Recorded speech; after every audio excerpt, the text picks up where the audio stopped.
Sujit Singh and आप सभी का फिर से एक बार मेरे चैनल पर, मेरे यूट्यूब चैनल पर आप सभी का वेलकम है।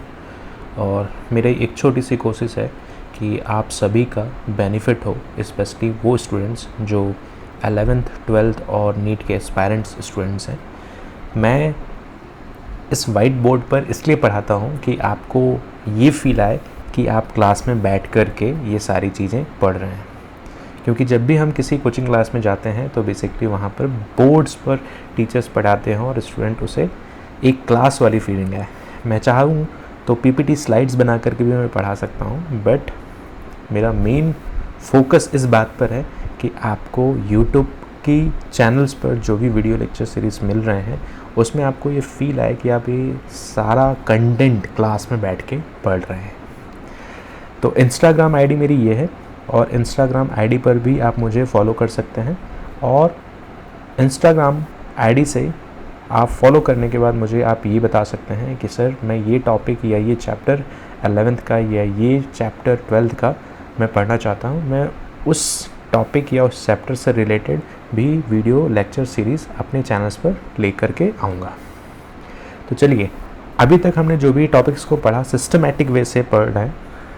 अभी क्लासेस को मैं बहुत एलोब्रेटिव फॉर्म में पढ़ा रहा हूँ, क्योंकि इस वीडियो लेक्चर सीरीज़ में ये सिर्फ 12th स्टैंडर्ड के क्लासेस नहीं, इवन पूरे नीट एस्पायरेंट से रिलेटेड भी टॉपिक्स को मैं कवर अप कर रहा हूँ। इसीलिए मैं सारे टॉपिक्स को बहुत डिटेल्ड मैनर में समझाता हूँ। ठीक है, तो हमने पढ़ा frame shift mutation. Frame shift mutation के दो पार्ट हैं, या आप कह सकते हैं कि फ्रेम शिफ्ट म्यूटेशन जनरली दो तरीके से चलते हैं। एक को हम बोलते हैं इंसर्शन टाइप ऑफ म्यूटेशन और दूसरे टाइप के हम बोलते हैं डिलीशन टाइप ऑफ म्यूटेशन।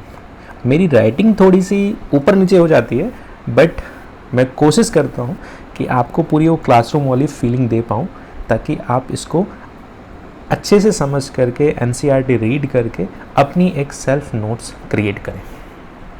आप चाहेंगे कि इसकी पीडीएफ फाइल चाहिए तो आप मेरे को इंस्टाग्राम आईडी पर मैसेज करके आप पीडीएफ फाइल भी ले सकते हैं, और वहाँ से भी आप इस पूरे लेक्चर सीरीज़ के स्टेप बाय स्टेप मैनर में चीज़ों को रिवाइज कर सकते हैं।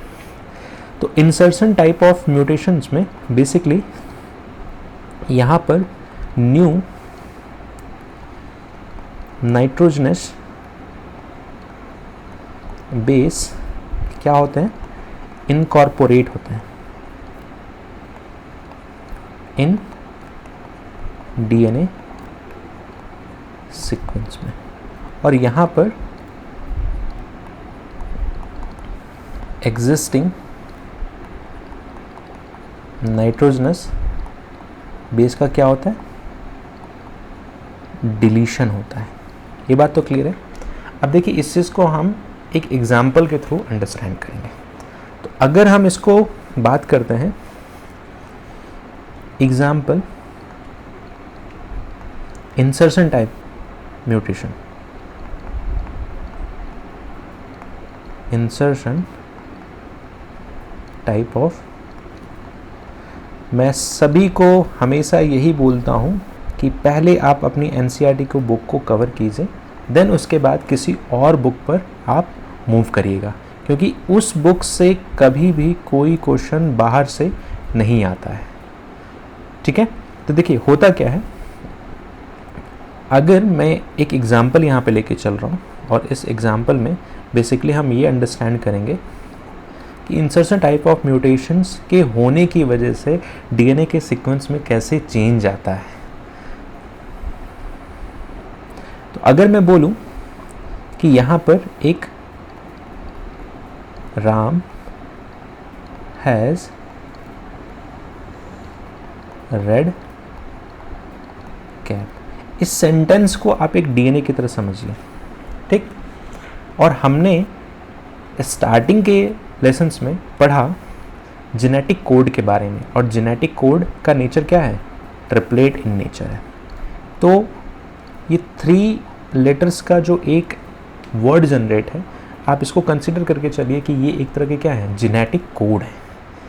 तो सपोज अगर मैं यहाँ पर बात करूँ कि यहाँ पर एक अल्फ़ाबेट जुड़ रहा है, बी अल्फ़ाबेट का क्या हो रहा है, addition between has and red के वर्ड के बीच में, ठीक है। तो यहाँ पर क्या हो रहा है, बी अल्फ़ाबेट का एडिशन हो रहा है। तो अभी आपके सामने क्या था, राम हैज़ क्या जुड़ा, बी जुड़ा, REDCAP। तो आप देखेंगे कि अब यहाँ पर इसके जेनेटिक कोड का नेचर क्या हो गया, चेंज हो गया। आप समझ पा रहे हैं? तो जेनेटिक कोड का नेचर क्या हो गया, चेंज हो गया। इसी तरीके से अगर आप फर्दर एक और अल्फ़ाबेट को ऐड ऑन करते हैं, क्या किया आपने, एडिशन किया, तो अब आपके सामने राम हैज़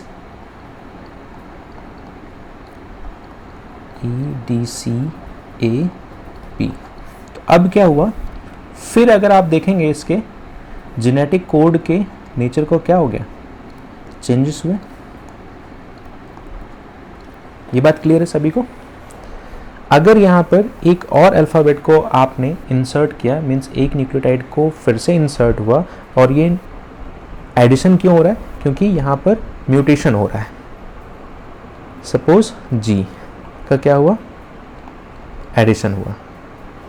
तो फाइनली एडिशन होने के बाद आपने ये देखा कि राम हैज़ BIGREDCAP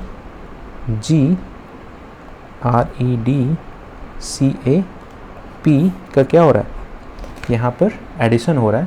तो आप ये देखेंगे कि अगर अब इस जेनेटिक कोड के नेचर को देखा तो क्या हुआ, नेचर चेंज हो गया, और पूरी तरीके से यहाँ पर ये जो जेनेटिक कोड है वो क्या हुआ, इंसर्ट हुआ। तो आप ये देखिए कि इस सेंटेंस के फ्रेम को क्या किया गया, चेंज हो गया। इसीलिए हम बोलते हैं फ्रेम शिफ्ट म्यूटेशन। इसीलिए हम बोलते हैं क्योंकि सेंटेंस की फ्रेमिंग क्या हो गई, चेंज हो गई। पूरी तरीके से इस सेंटेंस के मीनिंग में चेंजेस आ चुके। तो ये कैसा म्यूटेशन है, फ्रेम शिफ्ट म्यूटेशन। और यहाँ पर हम किस की बात करें, इंसर्शन टाइप ऑफ म्यूटेशन। तो यहाँ पर म्यूटेशन होने की वजह से न्यू अल्फ़ाबेट्स इनकॉर्पोरेट हो रहे हैं सेंटेंस में। इसी तरीके से डीएनए के अंदर भी म्यूटेशन जब होते हैं तो वहाँ पर नाइट्रोजनस बेसेस या आप कह सकते हैं न्यूक्लियोटाइड इनकॉर्पोरेट होते हैं। तो ये एक तरह का हमने इंसर्शन टाइप ऑफ म्यूटेशन को अंडरस्टैंड किया। ठीक है, तो अभी आज के वीडियो लेक्चर्स में म्यूटेशन प्रोसेस जो है वो पूरी तरीके से ख़त्म हो चुका है। नेक्स्ट टॉपिक में हम अंडरस्टैंड करेंगे clover leaf model of tRNA. TRNA का जो एक स्ट्रक्चर का मॉडल है वो बेसिकली हम अंडरस्टैंड करेंगे, clover leaf model. So I requested to all my audience, please subscribe my YouTube channel and also give me a positive feedback within a comment section.